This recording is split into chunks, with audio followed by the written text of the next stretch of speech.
मां भगवती ने अनेक अवतार धारण किए हैं। जितने जितने अवतार वेदव्यास जी के समय में धारण किए थे, उन उन अवतारों का व्याख्यान उन्होंने देवी भागवत में तो किया, मगर उसके बाद में भी मां भगवती ने कई अवतार धारण किए। कई बार मां भगवती इस पृथ्वी पर आई और उन्होंने अपने भक्तों का रक्षण किया है।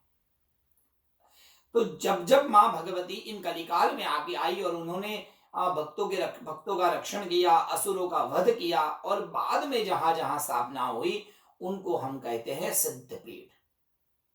ऐसे कई सिद्धपीठ है, और जहां जहां भगवती का अंग गिरा वो है शक्तिपीठ।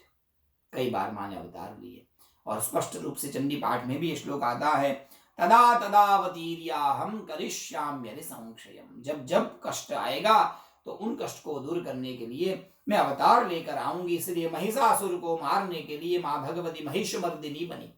दंडासुर को मारने के लिए भगवती ने कलिकाल में एक अवतार धारण किया, उसका नाम है बाला बहुचरा। सज्जनों, बड़े ध्यान से ये कथा सुनना, मां भगवती की महिमा की ये गाथा है, इसी कलयुग की ये बात है। महिषासुर के मरने के बाद उसके ही वंश में एक दंडासुर नाम का असुर हुआ, जो गुजरात के चाचर पंथक में हुआ था। दंडासुर नाम का एक असुर। अब देखिए, ये सब बातें कल्पना से पर है। मां की महिमा दिव्य है, अतीत है, और हम श्रद्धा से ही उसको मानना पड़ेगा, विश्वास होना है। कितनी अद्भुत गाथा है मां की। दंडासुर नाम का एक भयंकर असुर, जन्म से ही मां को धीरे धीरे बड़ा हुआ। मां को पूछा, मां मेरे पिता कौन थे? और मां ने जवाब दिया, बेटा तेरे पिता तो महिषासुर थे, और भगवती आद्य शक्ति ने, अंबा ने उसका वध किया है। अभी अंबा कौन है पूछा, तो मां को तो जो पता था वो बता दिया कि आद्य शक्ति अंबा के तो कई रूप है, दुर्गा रूप में आई थी, और महिषासुर का पूरी कथा आएगी आगे। ये सब बताया पुत्र को। पुत्र ने निर्णय कर लिया, मैं भी उस अंबा का वध न करूं तो मैं मेरे पिता की संतान नहीं। ब्रह्मा जी के कई हजारों वर्ष तक उस दंडासुर ने ब्रह्मा जी की उपासना की। उपासना करते करते अनेक साल बीत गए। ब्रह्मा जी प्रसन्न हुए, मांगो पुत्र क्या चाहिए? दंडासुर ने कहा कि भगवान मुझे कुछ नहीं चाहिए, मुझे उस शक्ति से युद्ध करना है। मैं उस शक्ति को मारना चाहता हूं, उस शक्ति का अनुभव करना चाहता हूं, मुझे दीजिए शक्ति। तब ब्रह्मा जी ने कहा, ठीक है, मैं तुम्हें वरदान देता हूं कि एक दिन ऐसा आएगा जब तुम उस शक्ति का तुम्हें अनुभव होगा और तुम्हारा उसके साथ में युद्ध होगा। कहकर ब्रह्मा जी वहां से अंतर ध्यान हो गए। समय बीतने लगा, अपने आप को शक्तिमान मानने लगा। कोई मुझे न मारे ऐसा वरदान था उसे, केवल उसी शक्ति से उनका वध हो, ऐसा वरदान। चारों तरफ त्रिलोकी पर उसने आक्रमण जमा लिया, देवताओं को हरा कर वहां से भगा दिया, और करते करते करते चारों ओर घूमने लगा, पर उसे शक्ति कहीं प्राप्त नहीं हुई। आद्य शक्ति अंबा को खोज रहा है पूरी दुनिया में, मगर अंबा नहीं मिली उसको। घूमते घूमते गया ब्रह्मा जी के पास। ब्रह्मा जी, आपने वरदान दिया था शक्ति के साथ मेरा युद्ध होगा, मेरे पास इतनी शक्ति है, कहां है वो आपकी आद्य शक्ति अंबा? मुझे युद्ध करना है, बताओ कहां होगी वो अंबा? तब ब्रह्मा जी ने हंसते हुए कहा, भाई अंबा को कहां खोजोगे? अंबा तो अणु अणु में और कण कण में है। अंबा आद्य शक्ति सर्वत्र व्याप्य है, एक भी कण ऐसा नहीं है जहां शक्ति न हो। सब वेदांत की बातें मत कहिए ब्रह्मा जी, मुझे एड्रेस दीजिए, अंबा कहां मिलेगी? तब उन्होंने कहा ब्रह्मा जी ने, अच्छा आपको आद्य शक्ति अंबा से मिलना है। तो आद्य शक्ति अंबा ने, दुर्गा ने अवतार लेकर महिषासुर का वध करके मां तो अंतर ध्यान हो गई थी, मगर अभी वर्तमान में इस कलिकाल में वो ही आद्य शक्ति बाला त्रिपुर सुंदरी बनकर गुजरात आनर्त प्रदेश के पंथक में एक बोरू वन है, जहां छोटे छोटे बेर बहुत उगते हैं। ऐसे बोरू वन में मां भगवती का स्थान है। अब वहां चले जाओ। घूमता हुआ आनर्त प्रदेश में पहुंचा ये राक्षस, चारों ओर घूम रहा था। और वर्तमान में अभी जहां ये मंदिर है बाला त्रिपुर सुंदरी का, बहुचरा जी का, वहां आसपास के पंथक में, वहां के क्षेत्र में वो वहां पहुंचा। जब वहां पहुंचा तो कोई दिखा नहीं। घनघोर जंगल में घूमता हुआ भूखा प्यासा ये राक्षस घूम रहा है। अचानक सा घूमते घूमते घूमते एक सुंदर एक वृक्ष था, जिसको गुजराती में वरखड़ी कहा जाता है। ऐसे एक जंगली वृक्ष था। उस वृक्ष के नीचे एक 8 साल की सुंदर कन्या वहां बैठी थी। अब ये दंडासुर वहां से निकला। छोटी सी कन्या को देखा और पूछा, बेटा आप कौन हो? पहला शब्द निकला बेटा। पुत्री आप कौन हो? हंसते हुए बाला ने जवाब दिया, मेरा नाम है बाला त्रिपुरा। तो यहां क्या कर रही हो? मैं तो स्वर्ग में रहती थी, परंतु असुरों ने आक्रमण किया तो डर कर मैं यहां आ गई। मां ने ऐसा माया से जवाब दे दिया, भ्रमित करने के लिए उसको। अच्छा कोई बात नहीं, चिंता मत करो, आज से मैं तेरा बाप और तू मेरी पुत्री, मैं तेरा रक्षण करूंगा, चिंता मत करो। पर अभी मुझे बड़ी प्यास लगी है, मुझे पानी पिलाओ। बेटा आपको पता है पानी कहाँ है? अब ये तो भगवती शक्ति का रूप था। बाला छोटी है ना, 8 साल की थी, इसलिए उनका नाम बाला। बाला तो भगवती है, शक्ति है। जिस वृक्ष के नीचे खड़ी थी वहीं पर उन्होंने अपने पैर को जोर से मारा और जैसे ही पैर पटका वहां से एक मान सरोवर प्रकट हुआ, दिव्य जल की धारा वहां से निकली। आश्चर्य हो गया दंडासुर को, ये अद्भुत दिव्य धारा कहां से? मगर बड़ा प्यासा था तो पानी पिया और पानी पीकर मन शांत हो गया, पवित्र हो गया मन। पानी पिया और बाला से थोड़ी सी बात की और बात करते करते राक्षस था, मन विचलित हुआ, सोचने लगा ये कन्या ने इस छोटी सी कन्या ने अपने पैर पटक कर पानी निकाला है। यदि वो चपटी लगाकर यदि बड़ी हो जाए और मेरा उससे विवाह हो जाए तो वो मायावी और मैं शक्तिशाली पूरे विश्व पर राज करेंगे। तुरंत बाला का हाथ पकड़ने गया और कहा कि बेटा अब चपटी मार कर तुम बड़ी हो जाओ, मैं तुमसे विवाह करना चाहता हूं। और भगवती शक्ति के मन में आया क्रोध, अरे धिक्कार है, बाप बनकर पुत्री पर तुम कुदृष्टि डालते हो, पता है तुम्हें मैं कौन हूं? ऐसा कर कर मां भगवती वहां पर खड़ी हो गई। पहले 8 साल की थी, वृक्ष के नीचे थी, इसलिए उनके छोटे छोटे पैर थे। सज्जनों आज भी आप कभी बाला त्रिपुर सुंदरी मंदिर में दर्शन करने जाइए, उसी वृक्ष के नीचे आपको छोटे से मां भगवती के चरण चिन्ह मिलेंगे। आज भी वो चिन्ह वहां पर है बाला। और फिर तो जब बड़ी हुई और हाथ में शंख चक्र गदा पद्म आदि धारण किया था, वही आद्य शक्ति थी जो बाला बनकर आई थी, छोटी बनकर आई थी, इसलिए वो बाला थी। और बाद में तो दंडासुर के साथ में मां ने युद्ध करना शुरू किया, भयंकर युद्ध किया। दंडासुर को लेकर मां भगवती आकाश में चली गई, इतना भयंकर युद्ध हुआ।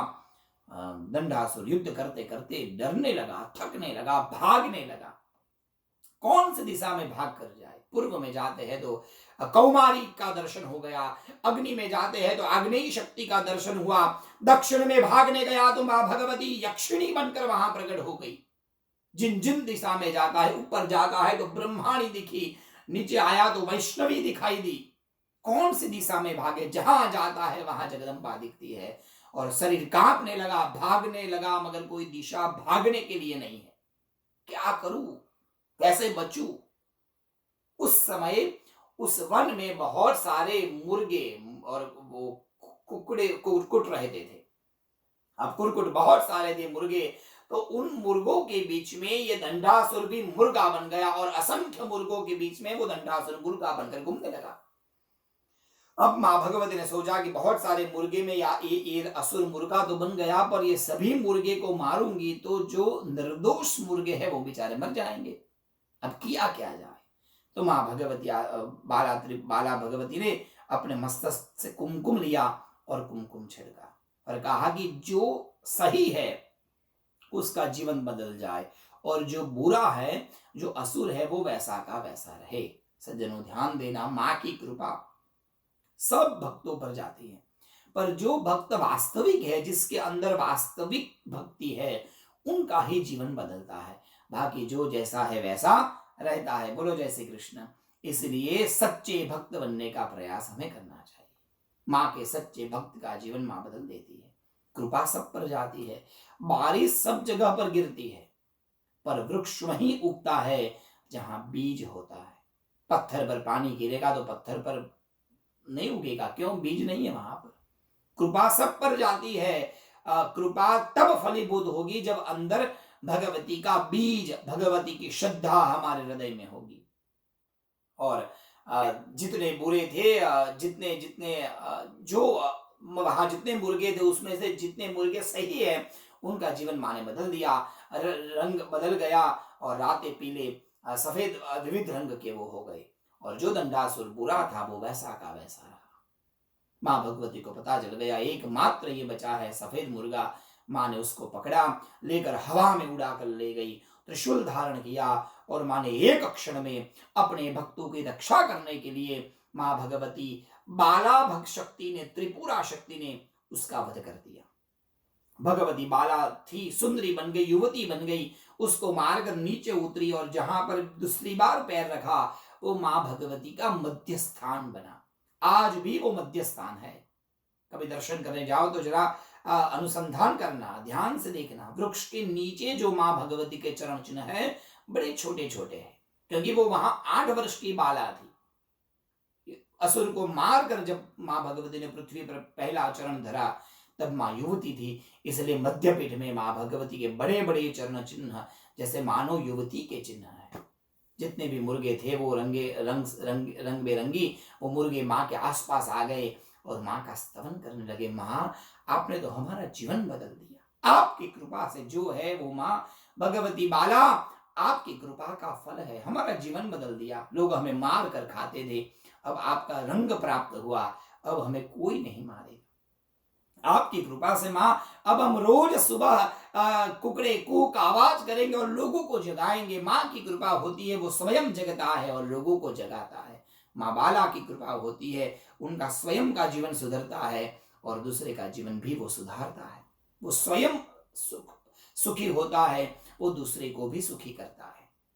हम लोगों को जगाने का काम करेंगे। माँ बड़ी खुश हुई माँ भगवती। त्रिपुर सुंदरी ने बाला ने सुंदरी ने मार कर नीचे उतरी थी, माँ थक गई थी। माँ को बैठने के लिए वो सब कुरकुट ने अपने रंग बिरंगी वो पीछे वहां पर रखे, उनका एक सुंदर आसन बनाया, एक सिंहासन तैयार किया और कहा कि माँ आप यहाँ विद्यमान विराजमान हो जाओ। इसलिए माँ भगवती उस सिंहासन पर बैठी। 3 मंदिर बन गए, एक वो वृक्ष के नीचे आद्य स्थान, दूसरी बार जहां उतरी वहां मध्य स्थान, और बड़े मंदिर में जा मतलब सिंहासन पर जाकर बैठी वो मां भगवती का मुख्य स्थान। 3 मंदिर बन गया, इसलिए वो त्रिपुरा हो गई। बाला थी, सुंदरी थी और अब त्रिपुरा हो गई। 3 घर की मालिक, 3 स्थान की मालिक, 3 लोक की मालकिन, 3 आंखों वाली और 3 शक्तियों को जानने वाली मां त्रिपुरा हो गई। तो बाला त्रिपुरा सुंदरी मां भगवती का नाम हुआ। कुरकुट पर कुरकुटों ने माँ की बड़ी सेवा की। माँ हम आपको विचरण करने ले जाएंगे। अभी तक माँ शेर पर बैठती थी, व्याघ्र पर बैठती थी, अलग अलग वाहन पर बैठती थी, और आज पहली बार माँ भगवती उस मुर्गे पर विराजमान हो गई, कुरकुट पर विराजमान हो गई। कुक्कुट सवारी वाली माँ भगवती कुरकुटेश्वरी वहां बन गई। माँ का नाम कौमारी बन गया। देवी चंडी पाठ में आज भी वो श्लोक है, मयूर कुक्कुटे वृत्ते महाशक्ति धरे नगे कौमारी रूप संस्थाने नारायणी नमोस्तुते। मां भगवती ने कौमारी का रूप लिया। मां भगवती कौमारी बाला त्रिपुर सुंदरी बनी। कुरकुट ने बहुत विचरण कराया, बहुत विचरण करते करते बहुत विचरण किया, इसलिए उनका नाम बहुचरी बरहीचरी बनी। बहुत विचरण किया इसलिए लोगों ने उनको बरहीचरा, बहुचरा नाम से पहचाना। माँ भगवती बहुचरा, चरा अर्थात विचरण करने वाली, बहुचरा माँ भगवती की स्थापना हुई। दिन भर माँ भगवती वहां पर रही और भक्तों का कल्याण करती रही। सायंकाल माँ को सोने का विचार आया, इसलिए सभी कुरकुट ने कहा माँ हम आपको विश्राम करने की जगह पर ले जाएंगे। और बाद में माँ भगवती को लेकर पास में एक संखलपुर नाम का गांव है, वहां पर माँ को विश्राम करने ले गए। सुंदर सुंदर वृक्षों के बीच में एक सैया बनाई और माँ भगवती ने वहां पर विश्राम किया। आज भी वहां माँ का विश्राम स्थान है। दिन में रोज सुबह माँ भगवती इस मंदिर में, बहुचराजी मंदिर में, बाला त्रिपुर सुंदरी मंदिर में आती है। राज राजेश्वरी बनकर माँ राज करती है। उसके आंगन में आने वाले सभी भक्तों की मनोकामना माँ पूर्ण करती है। सायंकाल होते ही माँ अपने घर संखलपुर चली जाती है और माँ वहां विश्राम करती है। उस परंपरा को निभाते हुए आज भी ये परंपरा वहां है। सज्जनों ध्यान दीजिए, विश्व के कोई भी मंदिर में आप जाएंगे, मां भगवती का मूल विग्रह, मूल मूर्ति मंदिर से कभी बाहर नहीं आती, वो वहां स्थिर होती है मूर्ति। एकमात्र शक्तिपीठ ऐसा है जहां आज भी मां भगवती बाला त्रिपुरा सुंदरी की मूर्ति रात को वहां से बाहर आ जाती है। सायंकाल की आरती होने के बाद पंडित जी कपड़े में लपेटकर माँ भगवती को गोद में लेकर, बाला छोटी बच्ची को जैसे गोद में उठाते हैं वैसे बाला त्रिपुरा सुंदरी को गोद में लेकर वहां जाके एक जगह है वहां बाहर सुला देते हैं। अर्थात भाव यहाँ पर यह है, माँ भगवती विश्राम करने कहीं चली जाती है और सुबह फिर माँ भगवती वहां आती है। आज भी वहां यंत्र की पूजा होती है। क्यों यंत्र की? क्योंकि कल मैंने आपको एक कथा बताई थी, माँ भगवती ने उस श्री यंत्र को अपने हृदय में धारण किया था। तो जब महादेव ने वो यंत्र बनाया था तो उस यंत्र से शक्ति भगवती ने अपने हाथ पर ली थी। तो दो जगह पर माँ के यंत्र थे, एक हाथ पर और एक हृदय पर। हृदय गिरा है अंबाजी में और माँ भगवती का हाथ गिरा है बहुचराजी में, जहां बाला त्रिपुर सुंदरी का मंदिर था वहां पर। इसलिए वहां माँ की हस्त शक्ति है। इसलिए हम गुजराती लोग तो बड़ा मानते हैं बहुचरा जी को और अंबाजी को, और यही कहते हैं कि बस माँ का हाथ हो जाए और माँ के हृदय में हमें स्थान मिल जाए, बाद में जीवन में किसी की आवश्यकता नहीं है। हस्त शक्ति और हृदय शक्ति ये गुजरात में विद्यमान है। माँ ने दंडासुर को का विनाश करने के लिए वहां पर रूप धारण किया। और भी आगे कई कथाएं, बाद में फिर मंदिर बड़े बड़े बने, लोगों को बहुत परिचय प्राप्त हुए, बहुत उनकी मनोकामनाएं पूर्ण हुई, माँ के चमत्कार का अनुभव लोगों को हुआ। तो कई कथाएं हैं, उस विषय में नहीं जाएंगे। ये कहने का तात्पर्य है, माँ ने एक नहीं, माँ ने अनेक रूप धारण किए। स्पष्ट शब्दों में लिख दिया, सर्वरूपमयी देवी सर्वम देवीमयम जगत अतोहम विश्वरूपांताम नमामि परमेश्वरी। माँ के एक नहीं, माँ के अनेक रूप है। जिन जिन रूपों ने माँ ने जिन जिन रूपों को धारण किया, उन उन रूपों में माँ भगवती के मंदिर बनते गए। बहुत सारे ऐसे रूप है जो माँ ने धारण किए। कली काल में तो माँ के ऐसे अनेक रूप है। शीतला माता का रूप बताइए। अब कहीं आप देवी भागवत में और अन्य ग्रंथों में जाएंगे तो आपको शीतला माता का रूप शायद नहीं मिलेगा, परंतु लौकिक कथाओं में आपको ये रूप का अनुभव होगा। शीतला माता, दशा माता, ऐसे बहुत सारी भगवती है जिन्होंने कलिकाल में अवतार लिए। क्यों? क्योंकि वहां माँ का संकल्प है, माँ की प्रतिज्ञा है, जब जब मेरे भक्तों को परेशानी आएगी तब तक मैं रूप धारण करूंगी। एक रूप में नहीं, माँ ने अनेक रूप धारण किए। यहां तक हमारे शास्त्र में बताया गया है, यदि आप भगवती की आराधना करने वाले भक्तों को परेशान करोगे, माँ भगवती आपकी भक्ति को कतई नहीं स्वीकार करेगी। इसलिए जो भक्त भगवती का आराधक है, भगवती का उपासक है, साहब उनके सामने कभी मत आना। यदि आए तो जीवन बर्बाद हो जाएगा। हमारे ललिता सहस्त्र में लिखा है कि ललिता सहस्त्र पारायण रोज करता है, और उस पारायण करने वाले व्यक्ति का जो दुश्मन बनता है, उनका जो बुरा चाहता है, बुरा सोचता है, बुरा करने का प्रयास करता है, योगिनी उसके जीवन के सुख का विनाश कर देती है। इसलिए कभी ऐसा प्रयास मत करना कि आप भगवती के आराधक को, भगवती के भक्त को परेशान करो। यदि गलती से भी परेशान किया तो चाहे आप कितने भी बड़े हो, चाहे कितने संपत्ति वाले हो, चाहे कोई भी हो, आपकी भक्ति को कोई देवता स्वीकार नहीं करेंगे। ऐसा मैं नहीं कहता, ऐसा हमारा शास्त्र कहता है, ऐसा हमारी दंत कथाएं कहती है। सज्जनों ध्यान देना, हमारे भारत में भगवती के शक्ति पीठों में से एक भयंकर और बहुत चमत्कारी, बहुत कल्याणकारी एक मंदिर है जिसका नाम है ज्वाला देवी। नाम आप सबने सुना होगा। हिमाचल के नादौल गांव से थोड़ा सा आगे जाते हैं, वहां एक ज्वाला देवी का मंदिर आता है। कोई मूर्ति नहीं है मां भगवती की, पर अखंड ज्वाला के रूप में मां भगवती विद्यमान है। ज्वाला चलती रहती है। उस जगह पर न घी है न तेल है। बिना घी, बिना तेल और बिना बाती की ज्वाला देवी आज भी प्रज्वलित है। जागृत देवी माना जाता है ज्वाला देवी को। वहां पर हिमाचल के प्रदेश के आसपास वाले ज्वाला देवी को बहुत मानते हैं साहब, अटूट श्रद्धा है। सज्जनों ध्यान देना, बहुत वर्ष पहले नांदोल गांव के एक व्यक्ति को ज्वाला देवी पर बड़ा विश्वास था, बहुत श्रद्धा, उसको अटूट श्रद्धा, और उसका नियम था साल में एक बार ज्वाला देवी के दर्शन के लिए जाना। यात्रा निकलती थी।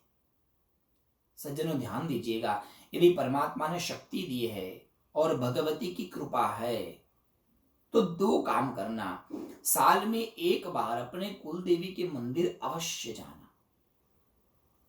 यदि पास है और बहुत बार जाए तो बहुत अच्छा है, परंतु एक बार तो जरूर जाना, क्योंकि कथा में ना कभी कभी बोलते बोलते डर भी लगता है। कई लोग कहते हैं पंडित जी हम तो हर महीने जा रहे थे, मगर आपने कहा कि एक बार जाना, तो हम तो एक ही बार जाते हैं, अभी बंद कर दिया है। ऐसा मत करना, बहुत बार जाना, जितनी बार, परंतु कम से कम एक बार अवश्य जाना, क्योंकि कुल की रक्षा करने वाली हमारी भगवती कुल देवी है। पहले कुल देवी, बाद में सब देवी। बिना उसकी कृपा से और कोई देवी कृपा नहीं करेगी, ये सत्य है। कुल देवी पर पूर्ण कृपा, कुल देवी पर पूरा भरोसा रखना, उसकी कृपा से ही सब संभव है। और दूसरी बात, जाएंगे तो बहुत अच्छा है, पर यदि नहीं जा पाते, जैसे विदेश में आप है और कहीं बाहर रहते हैं, बहुत दूर रहते हैं, नहीं जा पाते, तो यदि कोई यात्रा जाती है तो उस यात्रा में थोड़ा सा दक्षिणा या सेवा दे देना। सेवा दे दिया तो मानो आपकी यात्रा मान ली जाएगी। ऐसी कई कथाएं हैं भागवत में भी और अन्य ग्रंथों में कि भाई कोई दर्शन करने जा रहा था और उस समय में तो कहाँ किसी के पास पैसा था, तो जब पैसा नहीं होता था तो साड़ी का टुकड़ा काट कर अच्छी उसको बॉर्डर लगाकर भेज देते थे। यदि पैसा नहीं है तो कम से कम माँ को एक कपड़ा भिजवा देते थे हमारे घर से। यदि घर में कोई पुत्री है और पुत्री शादी कर कर कहीं चली गई है तो माँ बाप की इच्छा जरूर होती है कि साल में एक बार कम से कम हमारी पुत्री को हम एक कपड़ा जरूर दिलाएं। उसी तरह माँ भगवती को वस्त्र जरूर भेजना। यात्राएं जा रही है तो उनको सहायता करना। यहाँ पर हिमाचल के उस नादौल गांव के यात्रियों ने माँ भगवती की यात्रा का प्रारंभ किया। नियम था साल में एक बार यात्रा में जाना। बहुत आदमियों को लेके जाता था, ज्वाला देवी की जय जयकार करते हुए भजन कीर्तन, एक अलग दिव्य आनंद होता है माँ के भजन में, माँ के जागरण में। अब ये ज्वाला देवी के जागरण का बड़ा महत्व था। रात भर लोग जागते थे और माँ के धून, माँ के कीर्तन ये करते थे। एक और बात मैं आपसे निवेदन करना चाहता हूँ, एक माँ भगवती की आराधना के लिए जागरण एक बहुत उत्तम साधन है। और जागरण में एक बात बहुत महत्व की है, जागरण करते समय उस जो लोग जागरण करते हैं बीच में एक बड़ा दिया जलाया जाता है और वो दिया माँ ज्वाला देवी का है। ये जागरण की परंपरा ज्वाला देवी से निकली है साहब। क्यों? क्योंकि जैसे ज्योत रात दिन जलती रहती है, उसी तरह ज्वाला देवी, ज्वाला माई सभी भक्तों के लिए जागृत रहती है, वो कभी सोती नहीं है। लोग जागते हैं, आसपास बैठते हैं, बीच में एक बड़ी ज्योत की ज्वाला होती है, कई बत्तियां उसमें रखी जाती है, घर घर से घी आता है, उसमें घी रखते हैं दिए में, और जिसके घर से घी आता है उसके घर का कष्ट, उसके घर का पाप और कष्ट क्लेश वो दिए में जाकर जलकर भस्म हो जाता है। ज्वाला देवी उसको शुद्ध कर देती है। तो जागरण की बड़ी सुंदर परंपरा थी और सभी यात्री जागरण कर रहे थे। जागरण करते करते रात भर जागरण करते थे। सुबह माँ की पूजा करके थोड़ा सा आराम करके स्नान आदि करके वहां से फिर पैदल चलते थे। ऐसे उनकी ये चल रही थी यात्रा। जाते जाते जाते दिल्ली के चांदनी चौक तक उनकी यात्रा पहुंची। उस समय के वहां के जो मुसलमान राजा थे, उस मुसलमान राजा को पता चला कि यात्रा आ रही है, और यात्रा जब आ रही है पता चला तो ये कौन है जो रात भर जागरण जाग कर जागरण करे, बंद करा उसको। नींद नहीं आ रही थी, राजा को आवाज गई जागरण की, और राजा ने सैनिकों को भेज कर वो जागरण बंद करवा दिया। और साहब ये भक्त के जीवन में पहली बार ऐसा हुआ जब माँ का जागरण किसी ने रुकवा दिया। और जब जागरण रुकवा दिया तो भक्त के हृदय से एक बद्दुआ निकल गई। राजा, माँ का जागरण आपने रुकवाया, एक दिन माँ के लिए जाग नहीं सकते, ऐसा हो जाएगा कि कभी तुमको नींद नहीं आएगी साहब। और क्या ऐसा हुआ, राजा की नींद चली गई, सो नहीं पाता था। यहाँ जागरण बंद करवाया, राजा सोने को प्रयास कर रहा है, सो नहीं पा रहा है। सुबह हुआ, जाओ उन लोगों को ले आओ, कुछ उन्होंने तंत्र मंत्र किया होगा, पता नहीं वो कौन है। सबको रात दरबार में ले गए, रात दरबार में खड़ा किया गया सभी भक्तों को, कौन हो आप लोग। तभी उन्होंने बड़ी विनम्रता से कहा, महाराज हम लोग तो बड़े छोटे गांव के, नादौल गांव के गरीब आदमी है, और हमारा नियम है कि साल में एक बार ज्वाला देवी के मंदिर में हम जाते हैं और वहां जागरण करते हैं। सब बातें बताई। राजा ने कहा कौन है ये ज्वाला देवी? अब तो ये भक्त थे, ज्वाला देवी के नाम से एक भजन गा लिया ये दरबार में। ज्वाला देवी बड़ी चिंता हारिणी है, मनोकामना पूर्ण कारिणी है, ऐसे करके सुंदर उन्होंने भजन गा लिया।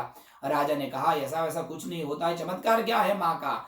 एक भक्त ने कहा चाहे कुछ भी हो जाए, बिना घी और बिना बत्ती की ज्वाला देवी की ज्वाला अखंड चलती रहती है।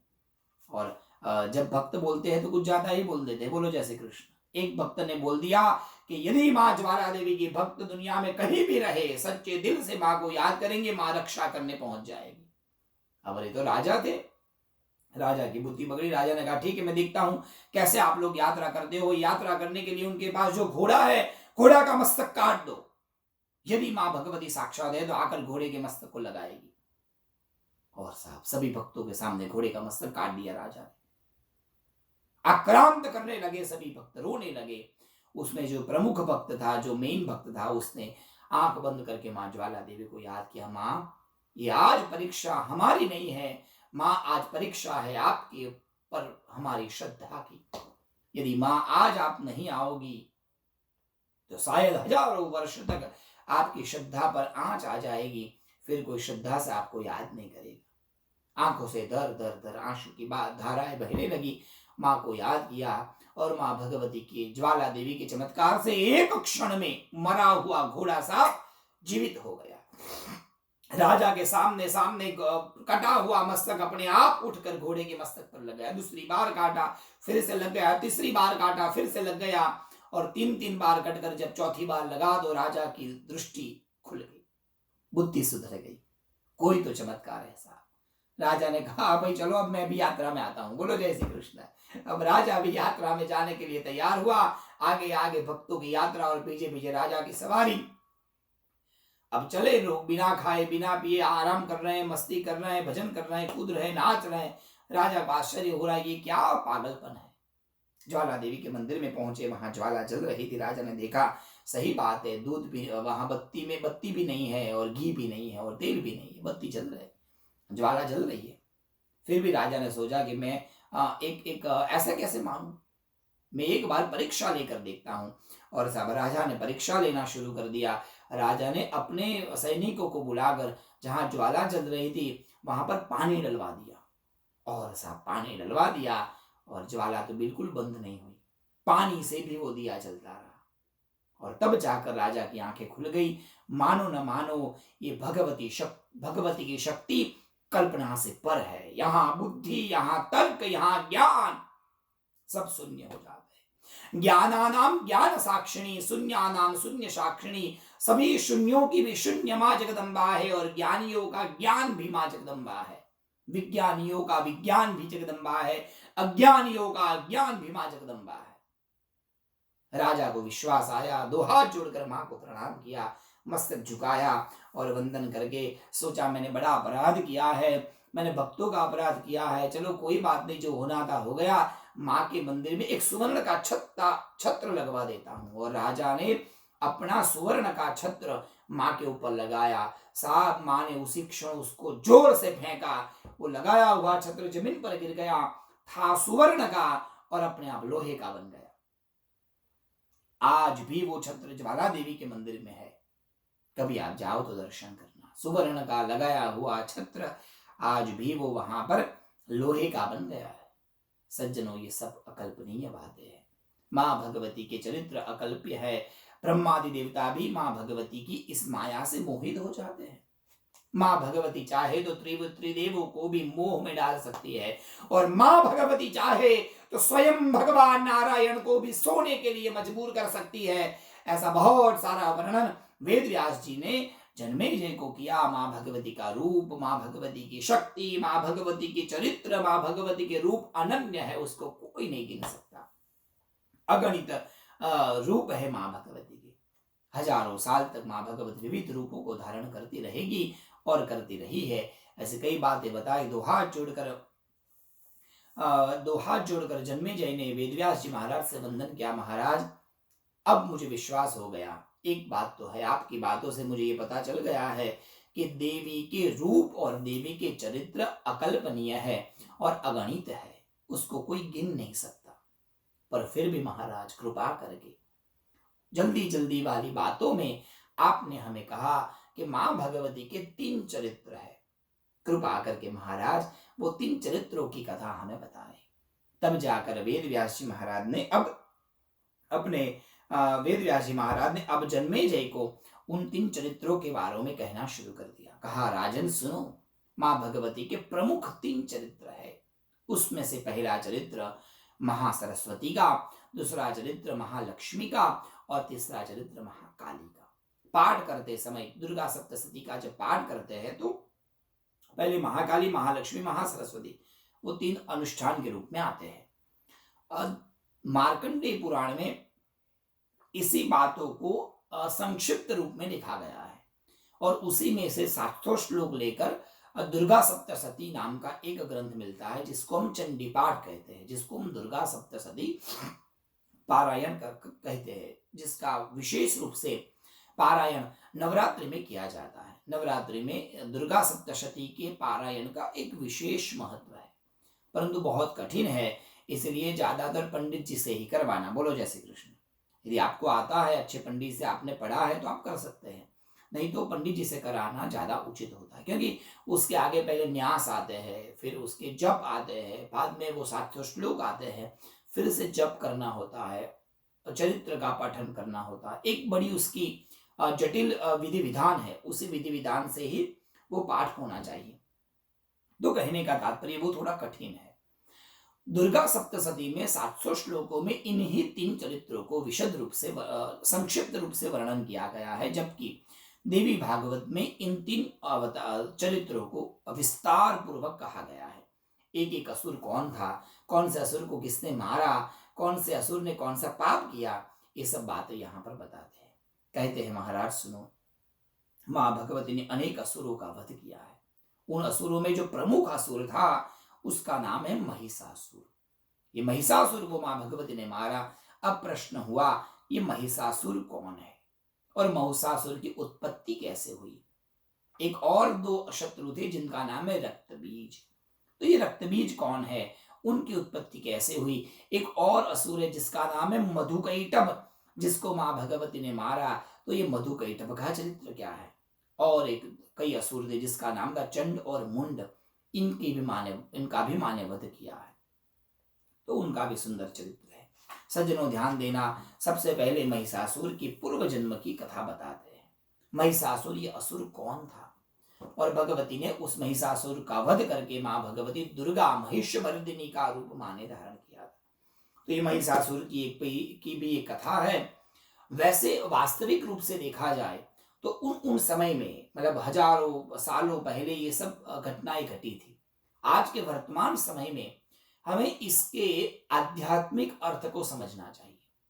थोड़ा सा कठिन है, परंतु निवेदन पूर्वक कहता हूं, जरा सा ध्यान दीजिएगा। 3 प्रकार के चरित्र हैं। तो ये 3 चरित्र 3 शक्तियों के लिए किए जाते हैं। हर एक व्यक्ति को जीवन में सफलता पाने के लिए 3 प्रकार की शक्ति चाहिए। जब तक व्यक्ति के पास ये 3 शक्ति नहीं है, तब तक व्यक्ति अपने जीवन में सफल नहीं होता। सबसे पहली शक्ति है ज्ञान शक्ति। एक शक्ति है ज्ञान शक्ति, क्रिया शक्ति और ऐश्वर्य शक्ति। ऐश्वर्य नाम की शक्ति महालक्ष्मी देती है। ज्ञान शक्ति हमें सरस्वती से मिलती है। ज्ञान शक्ति, क्रिया शक्ति और विद्युत शक्ति, ऐसे 3 प्रकार की शक्तियों से जब संपन्न होता है व्यक्ति, तब ही उसको उसके जीवन में सफलता प्राप्त होती है। यदि हमें जीवन में सफल होना है तो जरूर हमें इन 3 शक्तियों के बारे में जानना चाहिए और उनकी आराधना करनी चाहिए। तो कहा, उसके लिए तो बड़े बड़े चरित्र हैं। यदि आपको विद्या चाहिए तो दुर्गा सप्तशती के सरस्वती चरित्र का पाठ रोज करना चाहिए। बोलो जय श्री कृष्ण। एक पूरा अध्याय है। पंडित जी क्या बताओ, कहाँ समय मिलता है साहब। अब फोन में, मोबाइल में, व्हाट्सएप में इतने सारे मैसेजेस आते हैं आजकल। तो अब आंसर न दो तो भी वो पूरे मान जाते हैं। और आजकल तो, पहले के जमाने में संबंध होते थे, कभी एक दूसरे के घर पर नहीं गए, एक दूसरे से बात नहीं की तो बुरा लगता था। अब फोन नहीं किया तो बुरा लगता था। धीरे धीरे समय बदलता गया। अब आजकल फेसबुक पर लाइक नहीं किया तो भी बुरा लगता है। बोलो जय श्री कृष्ण। अब संबंध, अब कई लोग बात करते मैंने उसके 2 फोटो लाइक किए, उसने मेरा आज तक एक भी फोटो लाइक नहीं किया, बताइए। अब बताओ, वो मेरी कमेंट भी नहीं कर रहे हैं, उनको अच्छा नहीं लगता है मैं व्हाट्सएप पे, मैं फेसबुक पे फोटो डालता हूँ तो। ये संबंध आजकल हमारे होने लगे पंडित जी। ये सब संबंधों में कहाँ हम पूरे चरित्र का पाठ करें, कोई शॉर्टकट तो होगा? बिल्कुल है। बोलो जय श्री कृष्ण। क्योंकि हमारे इस ऋषि मुनियों को पता था समय आते आते व्यक्ति बदल जाएगा, व्यक्ति की बुद्धि बदल जाएगी, व्यक्ति की शक्ति बदल जाएगी। इसलिए हमारे ऋषि मुनियों ने उन सभी चरित्रों को संक्षिप्त करके मंत्र बनाए हैं। यदि आपको पूरे चरित्र का पाठ करने का समय नहीं है तो आप उन उन मंत्रों का प्रयास करिए, उन उन मंत्रों का जाप करिए। मंत्र जाप करने से हमें उन उन चरित्रों का फल प्राप्त होता है। जैसे उदाहरण स्वरूप श्रीमद् भागवत में लिखा गया कि भागवत का पारायण रोज करना चाहिए। श्लोकार्धम श्लोक पादम वा नित्यम भागवतं गृहे। रोज आपको श्रीमद् भागवत के 1-2 3-3 अध्याय का पारायण करना चाहिए। समय नहीं है तो कोई बात नहीं, 1 अध्याय करिए। 1 अध्याय का समय नहीं है तो आधा अध्याय पढ़िए। आधा अध्याय करने का भी समय नहीं है तो एक श्लोक भी नहीं पढ़ पाते तो कोई बात नहीं, आधा श्लोक पढ़िए। और वो भी नहीं पढ़ पाते तो कहा हर एक स्कंद का एक मूल मंत्र है जिसको मिलाकर 12 अक्षर वाला एक मंत्र बनता है, जिसको कहते हैं द्वादशाक्षरी मंत्र, और वो है ओम नमो भगवते वासुदेवाय। उस मंत्र का जाप करना चाहिए। उसी तरह शिव पुराण में पंच संहिता है, यदि वो समय नहीं मिलता तो ओम नमः शिवाय पंचाक्षर मंत्र का जप करिए। उसी तरह हमारे देवी भागवत में मां भगवती के 3 चरित्र है। इन तीनों चरित्रों का पारायण करने से आदमी को 3 प्रकार की महाकाली की ओर से शक्ति, महालक्ष्मी की ओर से संपदा और महासरस्वती की ओर से बुद्धि मिलती है। इसलिए इन 3 अक्षरों का जाप करना चाहिए। 3 अक्षर वाला एक मंत्र है, महाकाली, महालक्ष्मी और महासरस्वती। सरस्वती का, काली का और लक्ष्मी का, तीनों के एक एक अक्षर है, और वो अक्षर है ऐम, ह्रीम और क्लीम। महाकाली, महालक्ष्मी और महासरस्वती। क्लीम शब्द जो है वो महासरस्वती का है, जिसको वाग्बीज कहा जाता है। ऐम है वो भी महाकाली का वो अक्षर है ऐम, जिसको मूल बीज कहा जाता है। और रीम जो है वो माँ भगवती का रमा बीज है। ऐसे कई बीज के अलग अलग नाम है, अलग अलग आचार्यों में, अलग अलग परंपराओं में अलग अलग बीज गिनाए गए हैं। तो रमा बीज है, माया बीज है, शक्ति बीज है, संहार बीज है, ऐसे कई कई मंत्र है। ये जो मंत्र है ना, उसको एफोरिज्म कहते हैं, उसको सूत्र कहते हैं। इतनी बड़ी बात है, इतनी बड़ी बात को कहने में समय लगता है। यदि आपके पास समय नहीं है तो उन पूरी बातों के रहस्य को एक अक्षर में हमारे ऋषि मुनि ने भर दिया। और वो स्वयं ऋषि ने नहीं किया, वो भगवती ने ही उसका ज्ञान दिया, स्वयं पराशक्ति ने ही उस बीज को प्रकट किया है। ये जितने बीज है वो सभी बीज देवी भागवत के प्रमाण के अनुसार, वो जितने भी बीज है वो माँ भगवती ने ही प्रकट किए हैं। कब कब प्रकट किए, कैसे कैसे प्रकट किए, तो उसकी कथा देवी भागवत में ही आती है। ध्यान दीजिएगा, पहला बीज है ऐम। ऐम बीज है, उस बीज को सारस्वत मंत्र कहा गया है। ऐम ऐम ऐम जप करने से